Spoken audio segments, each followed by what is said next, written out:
বেশ কয়েকদিন ধরেই সংবাদ মাধ্যম, বিশেষ করে আমাদের যে সামাজিক মাধ্যম, সোশ্যাল মিডিয়া, সেটা খুবই উত্তাল হয়ে উঠেছে একটা ঘটনাকে কেন্দ্র করে।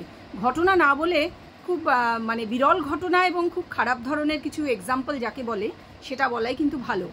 কোন ঘটনাটার কথা বলছি আশা করি সকলে বুঝতে পারছেন আমি কোন ঘটনাটার কথা বলছি। সেই যে ম্যাকআউট ইউনিভার্সিটির যে অধ্যাপিকা, সাইকোলজির অধ্যাপিকা, তিনি নাকি সাইকোলজির অধ্যাপিকা, তিনি বেশি সাইকোলজি টেস্ট করতে গিয়েছিলেন বোধহয়, কারণ তিনি বলেছিলেন এটা কারিকুলামের অংশ। কোনটা? তার বিয়ে করাটা, ক্লাসরুমের মধ্যে তার ছাত্রকে বিয়ে করার অভিনয়। তিনি বলছেন এটা অভিনয়। অবশ্য করি, আমারও বিশ্বাস এটা অভিনয়, নিশ্চয়ই করে সত্যি নয়। কিন্তু এই যে ছেলে খেলা, ছাত্রদের ভবিষ্যৎ নিয়ে ছেলে খেলা, এটা তিনি কেন করছেন? তিনি বলে না, এরকম হয়তো আরও ঘটনা অনেকখানে ঘটছে, অনেক জায়গায় ঘটছে, আমরা জানতে পারছি না। এটা কেউ ভিডিও করে ভাইরাল করে দিয়েছে। এই ধরনের কোনো ভিডিও যে আসলে ভাইরাল হবে, সেটা একজন যথেষ্ট শিক্ষিত মানুষ হিসেবে উনি কি জানতেন না? অতি অবশ্যই জানতেন। উনি জেনে শুনে ভাইরাল হওয়ার উদ্দেশ্যেই এটা করেছিলেন। তো আমি এই জিনিসটা নিয়ে আমার বক্তব্যটা রাখতে এই জন্যই এলাম যে আমি নিজে বাচ্চাদের পড়াই, বাচ্চাদের বলতে বড়দেরই, ক্লাস 10 পর্যন্ত যারা বড়, বা 11-12ও। তো কথা হচ্ছে যে এই যে বাচ্চাদের আমরা যখন পড়াই, তখন আমাদের মনের মধ্যে কি বলবো, সাবকনশিয়াস মাইন্ডে একটা এমন কিছু চলতে থাকে, চলা উচিত আমি বলবো প্রত্যেকটা শিক্ষকের, প্রত্যেক টিচারেরই, যে বাচ্চারা আমাদের কাছ থেকে এমন কিছু শিক্ষা লাভ না করে ফেলে, কুশিক্ষা যাকে বলে, সেটা যেন করে না ফেলে। তাদের আমরা যতটা ভালো শিক্ষা দেওয়ার চেষ্টা করছি, সেটা যদি পুরোপুরি প্রোভাইড নাও করতে পারি, এমন কিছু শিখিয়ে ফেলবো না যাতে করে বাচ্চাদের চিরতরে ক্ষতি হয়ে যাবে। তো একটি 18-19 বছরের ছেলে, যে ফার্স্ট ইয়ারের ছাত্র, যার সামনে একেবারে পরীক্ষা, তাকে নিয়ে এই যে মশকরাই বলবো, এই মশকরাটা উনি করেছেন। তার ফলস্বরূপ অবশ্যই চাকরিটি খুইয়েছেন, ওনাকে পদত্যাগ করতে হয়েছে আমি যা বুঝলাম। এবং প্রথমে তিনি অনেক তোড়পে ছিলেন যে এটা কারিকুলামের অংশ ইত্যাদি বলে, যদিও শেষ রক্ষা হয়নি। তা আমার একটা জিনিস মাথায় ঢুকলো না, যে একজন যথেষ্ট শিক্ষিত লোক হয়ে উনি এটা বুঝলেন না যে এরকম কোনো ঘটনা ভাইরাল হবেই, এবং সবাই এটা ভিডিও করছিল, উনি দেখেছিলেন। এবং তার থেকে আমি এই সিদ্ধান্তেই উপনীত হয়েছি যে উনি অতি অবশ্যই জেনে বুঝে জিনিসটা করতে দিয়েছিলেন।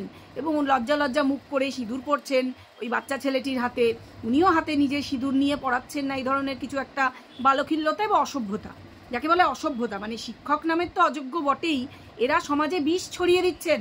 এই ধরনের সকল শিক্ষিত, উচ্চশিক্ষিত মানুষ সমাজে বিষ ছড়ানোর কাজটা খুব ভালোভাবে করছেন।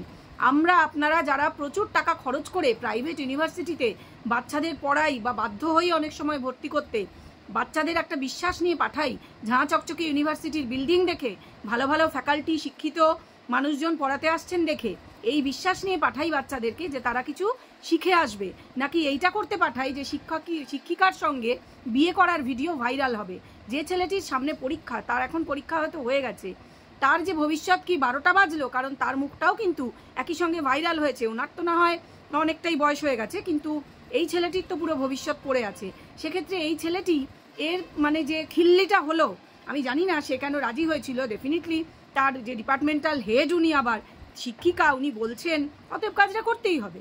শিক্ষক শিক্ষিকারা যখন কোনো নির্দেশ দেন ছাত্রদের, তাদের কাজটা করতেই হবে।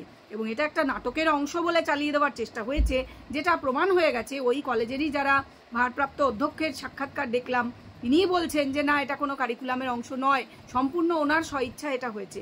সেক্ষেত্রে বাচ্চাদের ভবিষ্যৎ নিয়ে এই যে ছিনিমিনি খেলা, ছেলে খেলা করা, এটা কিসের জন্য করা হচ্ছে? প্রচুর টাকা, লাখ লাখ টাকা খরচা করে বাবা মায়েরা ভরসা করে এই শিক্ষক শিক্ষিকা এবং যে অ্যাডমিনিস্ট্রেশন, তাদের উপর ভরসা করে পাঠাচ্ছেন। এবং এগুলো যেন ধামাচাপা না পড়ে যায়, এগুলোর উপযুক্ত শাস্তি হওয়া প্রয়োজন। আমি তো বলবো শাস্তিযোগ্য অপরাধী করা হয়েছে। এবং যথেষ্ট শিক্ষিত এবং বয়স্ক ভদ্রমহিলা, তিনি না জেনে না বুঝে এটা করেছেন, এবং তারপরে আবার তরপাচ্ছেন সামাজিক মাধ্যমে এসে, দেখে নেব, কেস করব। এটা জাস্ট নেক্সট টু ইম্পসিবল। কিভাবে হয় আমি বুঝতে পারছি না। আপনারা আপনাদের মতামত অবশ্য করেই আমাকে জানাবেন। এই বিষয়টা এখানেই শেষ করলাম। আবার ফিরে আসবো এই ধরনের সামাজিক বিভিন্ন ইস্যু নিয়ে আমি কথা বলবো। আশা করি সকলে আমার পাশে থাকবেন, সঙ্গে থাকবেন। আসি তাহলে।